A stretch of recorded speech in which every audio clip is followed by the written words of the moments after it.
Sabay-sabay nating ipanalangin ng mga asawa nating mahilig tayong gawing alipin. Daig pa ang imbestigador ko maghinala. Akala mo palagi kami masamang ginagawa. Tugumpo.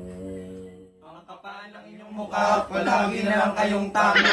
Pag sinuyo may milk tea pang kasama, hindi na kayo naawa. Pakiulit po. Ang kapal ng inyong mukha, palagi na lang kayong tama. Pag sinuyo may milk tea pang kasama, hindi na kayo naawa. Lahat na pinagsilosan, wala lang natitirang babaeng kaibigan. Ultimo motor namin, pinag-iinitan na baka sa ibang babae daw pinaangkasan. Tugon po. Ang kapal ng inyong mukha, palagi na lang kayong tama. Pag sinuyo may milk tea pang kasama, hindi na kayo naawa. Pag kami nagpaalam naman ay agad pinapayagan. Payapa kaming aalis na akala namin ay ayos lang. Pero pag uwi namin, nasa labas na ang aming gamitan. Tugon po. Ang kapal ng inyong mukha, palagi na lang kayong tama. Pag sinuyo may milk tea pang kasama, hindi na kayo naawa. Sobra-sobrang bait mo kapag meron kaming uwing pera. Garantisadong malaki ang buka. Pero pag wala kami pera, bukod sa mainit ang ulo mo, hindi man lang kami makasampa. Tugon po.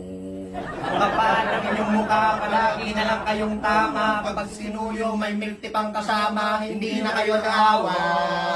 Kapag kami ay kumakalabit, bawal. Pero pag kayo, hindi kami pwedeng tumanggi maski pagod na pagod kami galing trabaho. Tugon po.